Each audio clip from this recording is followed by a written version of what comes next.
여러분, 아, 마음이 편하다. 이제 좀 살 것 같아. 아, 좋다.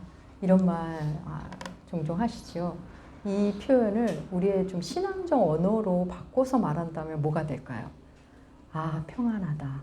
아, 평강하다가 되지 않을까 싶습니다. 여러분, 모든 사람은 평안을 원합니다. 마음이 평안한 상태, 평화로운 상황, 화평한 관계. 우리는 모두 그걸 원합니다. 우리말 인사에 안녕하세요. 그 말도 평안하십니까? 라는 의미 아닙니까? 사랑하는 여러분, 지난주 어떻게 평안하셨습니까? 우리는 지난주부터 고린도전서를 시작했죠. 지난주는 고린도전서가 쓰여진 그 문맥, 맥락, 그 배경을 함께 살펴보았고 오늘부터는 그 본문 내용으로 들어갑니다. 고린도전서는 서신서죠. 당시 서신서는 누가 보냈는지 먼저 발신자를 밝히고 누가 받는 것인지에 대한 수신자를 밝힙니다. 그래서 발신자와 수신자 그리고 인사, 보통 편지 양식이 다 그렇게 되어 있었습니다. 발신자 사도 바울이죠. 사도 바울은 하나님의 뜻에 따라 그리스도 예수의 사도로 부름받은 바울과 형제 소스데네라고 발신자를 밝힙니다. 사도로 부름받은 바울 그리고 그와 함께한 소스데네. 소스데네는 사도행전을 통해 우리가 고린도의 한 회당의 회당장임을 알 수 있습니다. 사도 바울과 소스데네가 편지의 발신자라고 해서 소스데네가 그 편지에 뭐 많은 내용을 동참했다는 건 아니고 함께 바울과 함께 지내면서 곁에서 같은 마음으로 있다라고 생각하시면 됩니다. 예, 소스데네는 예수를 믿고 바울과 함께한 유대인입니다. 수신자는 고린도에 있는 하나님의 교회죠. 고린도에 있는 하나님의 교회라고 말하면서 길게 덧붙입니다. 우리 그 부분을 볼까요? 고린도서 1장 2절 말씀. 예, 주보에도 실었습니다. 고린도서 1장 2절 함께 읽겠습니다. 고린도에 있는 하나님의 교회 곧 그리스도 예수 안에서 거룩하여지고 성도라 부르심을 받은 자들과 또 각처에서 우리의 주 곧 그들과 우리의 주 되신 예수 그리스도의 이름을 부르는 모든 자들에게. 예, 수신자 고린도에 있는 하나님의 교회, 다시 말해 예수 그리스도 안에서 거룩하여지고 성도라 부르심을 받은 자들 그리고 각처에서 주 되신 예수 그리스도의 이름을 부르는 모든 자가 수신자입니다. 여러분, 지금 사도 바울이 고린도 교회에 왜 편지를 보내는 거죠? 그들에게 지금 문제가 있어서 편지를 보내는 겁니다. 무슨 문제죠? 분쟁, 다툼, 분열, 음행, 우상 숭배, 은사에 대한 논쟁. 그들 안에 있는 문제가 불편하다 못해 이제 나중에 읽다 보면 아시겠지만 굉장히 추한 내용도 많습니다. 그런 교회인데 그런 교회를 향해 하나님의 교회라는 표현을 씁니다. 그리고 그들이 예수 안에서 거룩하여지고 성도라고 부름받은 사람이라는 표현을 하십니다. 이렇게 문제 많은 교회를 향해 이렇게 말합니다. 이거 맞습니까? 여러분, 그들의 지금의 모습은 형편없지만 앞으로 결국 거룩하게 될 것임을 사도 바울은 믿었고 또한 알았습니다. 사도 바울이 그렇게 문제 많은 교회를 향해 하나님의 교회라고 또 거룩한 성도라고 말할 수 있는 것은 그 교회의 주인이 하나님이심을 믿었기 때문입니다. 결국 하나님이 지금 보기 민망할 정도지만 그들의 모습은 형편없지만 하나님이 친히 그들을 빚어가실 걸 믿었기에 그렇게 말한 겁니다. 또 수신자 끝에 보면 각처에서 우리 주 곧 그들과 우리의 주 되신 예수 그리스도의 이름을 부르는 모든 자들이라는 표현이 나오죠. 예, 모든 자들. 주의 이름을 부르는 모든 자들. 모든 교회를 얘기하죠. 우리도 포함되죠. 고린도전서는 여러분 우리에게 보내진 편지입니다. 발신자와 수신자를 밝힌 후 인사말을 쓰죠. 인사말도 읽어볼까요? 고린도서 1장 3절입니다. 우리 함께 읽겠습니다. 하나님 우리 아버지와 주 예수 그리스도로부터 은혜와 평강이 너희에게 은혜와 평강이 있기를 원하노라. 인사말 간단하죠. 하나님 우리 아버지와 예수 그리스도부터 오는 은혜와 평강이 있기를 너희에게 있기를 원한다. 축복의 말로 인사합니다. 은혜와 평강, 우리가 많이 듣고 많이 쓰는 단어죠. 우리가 다 원하는 단어입니다. 우리가 예배 드릴 때 교회 소식 전하면서도 축복의 말을 서로에게 하죠. 그리고 예배를 마칠 때도 축도라는 거 하지 않습니까? 그게 성부, 성자, 성령의 이름으로 은혜와 평강을 선포하는 겁니다. 저는 30대 초반 네, 그런 생각을 갑자기 했습니다. 매 주일마다 저렇게 귀한 축복 기도를 받는데 우리는 아니 나는 왜 이럴까? 그 귀한 축복이 다 어디로 간 것일까? 이런 생각을 한 적이 있었습니다. 여러분은 어떻게 생각하십니까? 매주 받으시는 그 축복 여러분의 것이 되셨습니까? 우리가 흠모하는 은혜와 평강. 사도 바울은 서신서를 보낼 때마다 인사말을 늘 은혜와 평강이 너에게 있기를 빈다. 이렇게 은혜와 평강으로 인사를 했습니다. 은혜와 평강. 이 둘 중에 좀 더 체감할 수 있는 것은 먼저는 평강입니다. 사실 은혜 받았는지 안 받았는지는 글쎄요. 우리 자신도 때로는 이렇게 과장하기도 하고 또 잘 모르기도 하고. 근데 평안은 좀 다릅니다. 평안은 내 마음이 평안해졌어 느끼기도 하고 다른 사람을 향해 저 사람 참 평안해 보여 이렇게 말하지 않습니까? 그래서 평안이 좀 더 평강이 좀 더 쉽게 체감이 됩니다. 그렇죠? 그래서 평강에 대해서 먼저 생각해 보는 시간 갖겠습니다. 우리 주께서 부활하신 후에 제일 먼저 하신 말씀이 무엇이었을지 궁금하시지 않습니까? 주께서 죽기 전에 돌아가시기 전에 십자가에서 하신 말씀 7마디 가상칠언 우리가 아는데 그럼 부활하신 후에 그럼 제일 먼저 하신 말씀 무엇이었을까요? 평안하냐는 물음이었습니다. 부활의 새벽 주의 무덤에 찾아간 여인들이 주의 무덤에서 주의 시신이 없어진 걸 확인하고 또 주의 천사를 만나죠. 그리고 너무 놀라고 그 두려움을 안고 제자들을 향해 가는데 그 길에 주님을 만납니다. 그때 하신 첫 말씀 평안하냐라는 말씀이었습니다. 우리 그 본문 볼까요? 마태복음 28장 8절과 9절 말씀 주보에 실었습니다. 함께 읽겠습니다. 그 여자들이 무서움과 큰 기쁨으로 빨리 무덤을 떠나 제자들에게 알리려고 다름질할세 예수께서 그들을 만나 이르시되 평안하냐 하시거늘 여자들이 나아가 그 발을 붙잡고 경배하니. 주의 무덤에 찾아온 여인들에게 부활하신 주께서 제일 처음에 하신 말씀 평안하뇨? 묻는 것이었습니다. 좀 뜬금없는 것 같죠? 평안하뇨. 그런데 우리 주님 평안을 물으셨습니다. 그리고 이어서 주님이 제자들의 모임 가운데 등장하십니다. 그때도 평안을 선언하십니다. 2번이나 평안을 선언하십니다. 우리 그 장면도 볼까요? 요한복음 20장 19절에서 21절 말씀. 평안하냐는 말씀은 어느 부분에서 하는지를 이렇게 눈여겨보시면서 우리 함께 봉독하겠습니다. 이날 곧 안식 후 첫날 저녁에 제자들이 유대인들을 두려워하여 모인 곳에 문을 닫았더니 예수께서 오사 가운데 서서 이르시되 너희에게 평강이 있을지어다. 이 말씀을 하시고 손과 옆구리를 보이시니 제자들이 주를 보고 기뻐하더라. 예수께서 또 이르시되 너희에게 평강이 있을지어다. 아버지께서 나를 보내신 것 같이 나도 너희를 보내노라. 부활 후 제일 먼저 하신 말씀 평안에 대한 평강에 대한 말씀이었습니다. 근데 사실 우리 주님은 십자가 지시기 전에도 십자가 지시기 바로 앞서서 평안에 대한 얘기를 하셨습니다. 내가 평안을 너희한테 주는데 그 평안은 세상이 줄 수 없는 평안이라고 말씀하셨습니다. 우리가 너무나 잘 아는 표현이죠. 세상이 줄 수 없는 평안. 요한복음 14장 27절 말씀 주보에 실려 있습니다. 우리 함께 읽겠습니다. 평안을 너희에게 끼치노니 곧 나의 평안을 너희에게 주노라. 내가 너희에게 주는 것은 세상이 주는 것과 같지 아니하니라. 너희는 마음에 근심하지도 말고 두려워하지도 말라. 십자가 지시기 전에 또 평안을 말씀하셨고 부활하신 후에도 평안을 말씀하셨다는 거예요. 여러분 이게 무슨 의미일까요? 하나님은 우리가 평안하길 너무너무 원하십니다. 우리에게 평안을 주시길 너무나 원하신다는 말씀입니다. 어쩌면 우리가 원하는 것보다 하나님이 더 원하신다고 말씀드릴 수 있을 것 같습니다.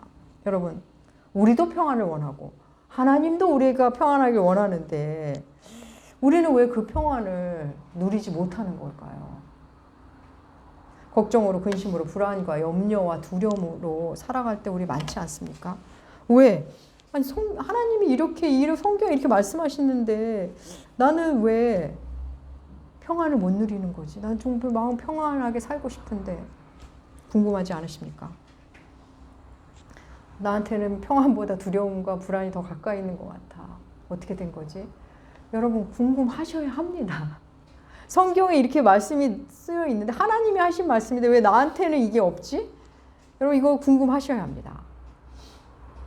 이게 궁금하면 지금 하나님의 말씀을 내가 잘못 이해했나 하면서 말씀을 더 파고들던가, 아니면 하나님 그렇게 말씀하셨는데 내가 이걸 못 누리면 나에게 뭘 문제가 있던가, 이렇게 자신을 들여다보기 시작합니다. 굉장히 좋은 신앙의 자세죠.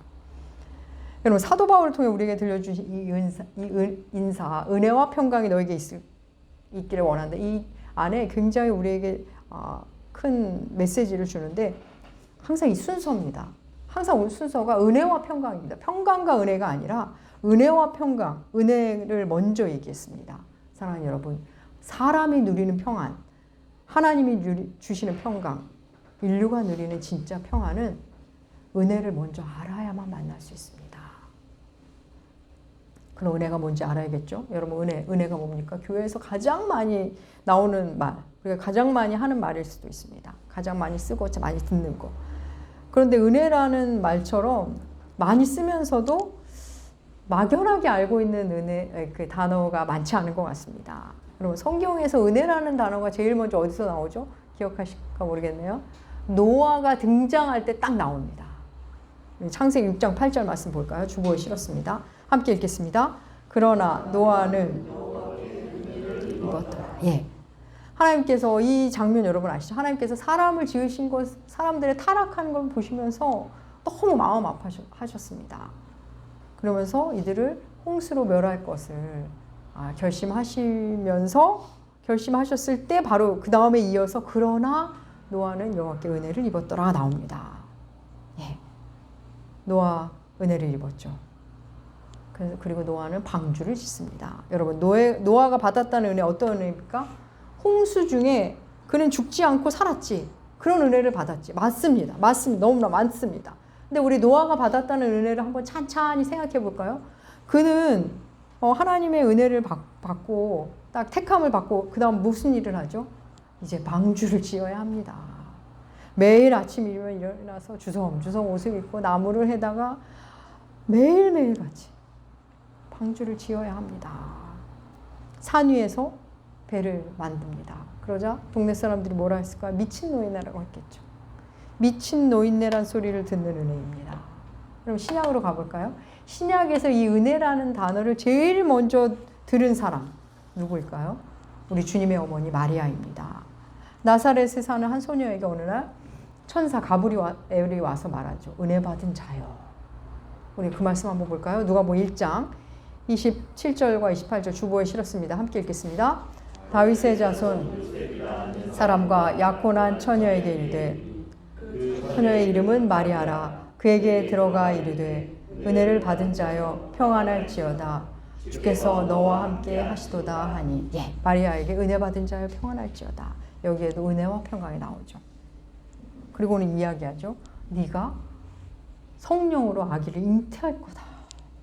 여러분 지금 정혼자가 있는데 뜬금없이 이 처녀가 임신을 한다니 그게 은혜 맞습니까? 그리고 그 아이가 자라서 십자가에서 처참하게 죽는 모습을 보게 될 텐데, 그런 그 모습을 보는 어미가 될 텐데 그게 은혜 맞습니까? 사랑하는 여러분, 우리는 은혜를 너무 말랑말랑하게 생각합니다. 노아도 마리아도 은혜 받은 후에 외로운 길을 걷게 됩니다. 그 누구도 이해할 수 없는 길, 어느 누구도 경험해보지 못한 길을 은혜 받은 자가 지금 갑니다. 사랑하는 여러분, 우리가 은혜를 겉핥기로 만나면 사람들이 부러워하는 그 무엇을 은혜라고 생각합니다. 맞습니다. 뭐 그런 은혜 모습 있죠. 내가 원하는 대로 하고 사람들이 부러워할 만한 무언가를 갖는 것, 예, 그런 은혜 있습니다. 그런데 여러분 그거 아십니까?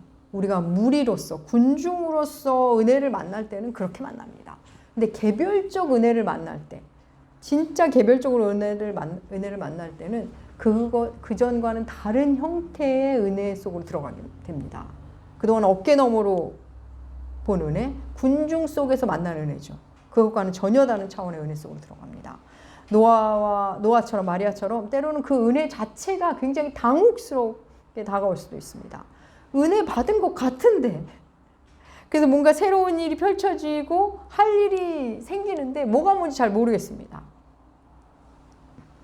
어느새 내가 이 자리에 와 있지? 하면서 불편함도 느낍니다. 그런데 그 은혜를 내가 감당하면 평안해집니다. 힘든데 평안합니다. 불편한데 감사합니다. 그래서 놀라운 사람이 그 은혜를 피하는 사람도 있습니다. 당장 편하고 싶어서 그럴 수 있을 겁니다. 아무튼 하나님이 우리에게 개별적으로 찾아오시는 은혜는 때로는 불편하고 당혹스럽고 힘들 때가 있는 겁니다. 그럼 은혜에 대한 가장 많은 정의는 하나님이 값없이 주시는 선물이라는 표현 많이 들어보셨죠? 이유를 알 수 없는 선물입니다. 이유를 알 수 없다는 게 뭐죠? 내가 잘해서 받은 게 아니라는 겁니다. 나한테 근거를 찾을 수 없습니다. 하나님의 일방적인 호의라는 말씀이죠. 여러분, 선물, 호의, 배려 이런 거 받을 때 자신이 받을 만하다고 생각하면 그것은 이미 선물도 호의도 배려가 안 됩니다. 난 그냥 당연하고 마땅하게 생각하면 그걸 은혜로 만날 수가 없습니다. 다시 말하면 마음이 높아진 사람은 선물이든 호의든 배려든 은혜로 다가오지 않습니다. 낮은 마음의 사람은 작은 호의, 작은 배려에 또 큰 은혜를 받습니다. 마음이 가난해지면 여러분 그래서 모두가 은혜임을 만나게 됩니다. 그럼 친절한 사람 틈에서 사는 사람들, 성숙한 사람들 틈에서 사는 사람들은 자기에게 친절한 걸 다 당연하게 느낄 수가 있습니다. 약간 좋은 환경인데 이제 일종의 부작용이죠. 그러다 자기한테 불친절한 사람 누군가를 만나면 못 견딥니다. 그런데 반대로 친절이나 무슨 미숙한 사람들 틈에서 늘 산 사람은 나에게 친절하고 다정한 그리고 또 성숙한 사람 한 명을 만나면 너무나 은혜로 받아들입니다. 내가 이런 사랑 받아도 되나? 이 은혜를 내가 받아도 되나? 이런 생각을 하게 되는 거죠. 사랑하는 여러분, 은혜가 되는 자리. 그 첫 번째는 나는 받을 만한 자격이 없다고 생각하는 사람, 그 마음의 자리에 은혜가 비로소 은혜가 됩니다. 이게 역설적이죠. 그럼 여러분, 은혜를 은혜로 만난 사람의 첫 번째 증상, 첫 번째 반응이 뭘 것 같습니까? 감사입니다. 감사. 그래서 마음에 감사로 가득한다면 그 다음에 이어지는 마음의 상태가 뭐죠? 평안입니다. 평안의 상태로 들어갑니다. 여러분, 평안은 내가 이렇게 명상을 하고 평안해 이래서 평안해지는 게 아니라 감사와 함께 오는 게 평안입니다. 여러분, 내가 누리는 걸 당연하다고 여기면 어떨까요? 남편이 나에게 잘해줄 때도 감사가 없습니다. 이 정도 당연히 남편이 하는 거 아니야? 우리 회사에서 월급이 따박따박 나오고 나를 대우해주면 너무 당연한 일이야. 이 사람들이 나한테 친절한 거 너무 당연하지 하면 모든 것이 무덤덤합니다. 그러다가 자신이 원하는 거가 성에 안 차면 이제 화가 나죠. 기분 나쁩니다. 그 마음에 평안이 있을 수가 없습니다. 은혜를 은혜로 알지 못하면 아무리 좋은 것이 와도 좋은 모든 것을 그냥 마땅하게 생각하는 사람, 그런 사람 안에는 평안이 있을 수가 없습니다. 은혜를 모르니 감사가 없고 감사가 없으니 평안이 깃들 수 없는 겁니다. 사랑하는 여러분, 내 안에 지금 평안이 없다? 감사를 잃으셨을 겁니다. 감사가 안 나온다? 네, 은혜를 다 까먹으신 겁니다. 여러분, 내가 죄인인 것에 눈뜬 만큼 내가 얼마나 못 말리는 죄인인지, 내 안에 탐심, 이기, 게으름, 오만함, 내 안에 있는 죄성, 겉으로 드러나진 않았지만 내가 잘 포장하고 있는, 행동으로는 드러나지 않았지만 내 안에 있는 그 죄성을 만나고 나면 내게 주신 은혜를 은혜로 알게 됩니다. 그러면 속상할 것 같죠? 아니에요. 놀랍습니다. 내가 죄인인 걸 알면 내 배우자가 나랑 살아주는 게 고맙습니다. 내가 이혼 안 당한 게 고맙습니다. 우리 회사가 나를 믿고 날 뽑아주고 나에게 일을 맡겨준 게 고맙습니다.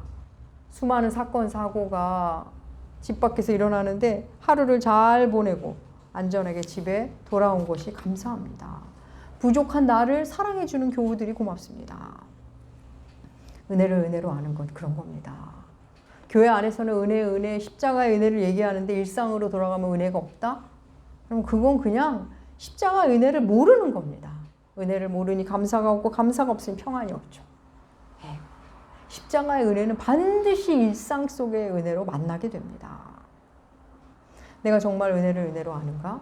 내가 감사로 살고 있는가로 증명됩니다. 감사는 평안을 얻습니다. 그러니까 은혜와 평강 사이에 이제 감사가 있는 거죠. 감사가. 사랑하는 여러분, 주님이 주시고자 하는 평안은 세상이 줄 수 없는 평안이라고 하셨습니다. 이 말은 무슨 의미죠? 세상도 우리에게 평안을 준다는 말이 들어있습니다. 그렇죠. 세상도 우리에게 평안을 줍니다. 돈 때문에 불안했던 마음, 돈이 들어오면 평안해지죠. 또 힘 있는 사람과 관계를 맺으면서 평안해지기도 합니다. 근데 그 평안은 또 언제든 무너질 수 있습니다. 우리 몇 주 전에 사람에게는 근원적 슬픔이 있다는 걸 나눴죠. 여러분, 사람 안에는 근원적 기쁨도 있습니다. 원죄만 있는 게 아니라 원복도 있습니다. 그 복과 그 기쁨 어떻게 만나고 어떻게 누릴까요? 우리 좀 전에 함께 읽은 요한복음 말씀, 주께서 부활하신 후 평강을 선언하시죠. 평강을 선언하시면서 하신 모습, 하신 행동이 있습니다. 그 본문 볼까요? 요한복음 20장 22절 말씀 주보에 실었습니다. 함께 읽겠습니다. 이 말씀을 하시고 그들을 향하사 숨을 내쉬며 이르시되 성령을 받으라. 예. 평강을 선언하시면서 제자들에게 숨을 내쉬면서 성령을 받으라 하십니다. 제자들에게 제자들 앉은 자리에서 앉은 그들에게 향해서 숨을 불어넣으시죠. 부활의 주께서 성자 하나님께 숨을 불어넣으십니다. 여러분 떠오르시는 장면 있죠. 창세기. 성부 하나님께서 우리 사람을 맞을 때 숨을 불어넣으셨습니다. 신약에서는 부활의 주께서 숨을 불어넣으십니다. 새 창조입니다. 우리의 새 창조는 성령이 주는 평강과 함께 시작됩니다. 성령은 평안의 영이죠. 성령을 통해 우리 하나님과 연결되고 그 놀라운 기쁨의 상태로 들어갑니다. 여러분, 그 하나님이 주신 평안은, 하늘로부터 임하는 평안은 우리가 힘써서 건져 올린 이 땅의 평안과는 다릅니다. 사랑하는 여러분, 하나님과 멀어진 상태에서 인간의 존재로적 평안은 없습니다. 사랑하는 여러분, 그럼 이제 한번 은혜와 평강을 정리해 볼까요? 하나님과 있다는 은혜, 그 은혜를 아는 사람은 그는 감사의 사람이 되고 평강의 사람이 됩니다. 똑같은 하나님을 믿는데, 똑같은 성경을 갖고 있는데, 똑같이 예배드리는데 어떤 사람은 은혜를 더 누리는 것 같고 더 평안해 보이고, 어떤 사람은 그 평안을 못 누리고 늘 불안하고 염려가 많고 투덜이고 두려움 가운데 사는 이유, 자신에게 온 은혜를 당연하다고 여기기 때문인 겁니다. 내가 받은 은혜, 당연하다고 생각하는 순간 우리는 은혜를 잃습니다. 내가 한 작은 일, 어쩌다가 작은 일 하나 해놓고 집착해서 내가 어떻게 했는데, 이것도 하고 나 저것도 하고 이것도 했는데, 여러분 거기에는 자꾸 은혜가 이렇게 쇠해집니다. 그런데 그렇게 많은 일을 하고도 내가 한 일이 없는데, 내가 부족한데, 이런 사람은 모든 일 가운데서 감사를 느끼고 은혜 자리로 들어갑니다. 사랑하는 여러분, 내게 온 은혜, 이미 곁에 와 있는 은혜, 감사로 만납니다. 은혜와 감사와 평강은 연결되어 있죠. 그 가운데 감사, 우리가 앞뒤를 잘 몰라도 감사를 선택하면 감사가 이 둘을 끌어다니는 자석의 역할을 합니다. 서로 연결되어 있습니다. 내가 하나님의 은혜를 만나고, 은혜를 만날수록 내가 은혜 받을 만한 자가 아니라는 걸 만나고, 그걸 알면 다시 은혜가 너무나 감사해지고, 그러면 평안이, 하늘의 평안이 내게 임합니다. 사랑하는 여러분, 은혜를 잃으면 모든 문제가 커 보인다는 거 아십니까? 감사를 잃으면 문제가 다 커 보입니다. 문제가 커 보이니까 평안할 수가 없죠. 여러분, 지금 문제가 커 보인다는 것은 내가 작다는 겁니다. 내가 작으면 작을수록 문제가 다 커 보이는 겁니다. 여러분, 우리 어릴 때 그렇게 커 보이던 초등학교 운동장 커서 가면 얼마나 좁습니까? 놀던 골목길, 어릴 때 놀던 골목 그렇게 넓었는데 나중에 좀 커서 가보면 얼마나 좁습니까? 내가 크면 작아 보입니다. 여러분, 평안을 놓치고 감사를 놓치면 문제가 너무 커 보입니다. 문제가 너무 커 보이면 지금 내가 작다는 거죠. 감사와 평안을 잃은 상태입니다. 사랑하는 여러분, 평안을 놓친 것 같을 때 다시 감사로 자리로, 은혜의 자리로 가십시오. 내가 본디 하나님의 그 크신 은혜, 그 놀라운 사랑을 받을 만한 자였던가를 차분히 들여보십시오. 문제 때문에 불안하십니까? 그 문제 해결하려 하기 전에 먼저 은혜의 자리로 다시 들어가십시오. 그럼 문제가 작아 보이기 때문에 문제 해결이 훨씬 더 쉬워집니다.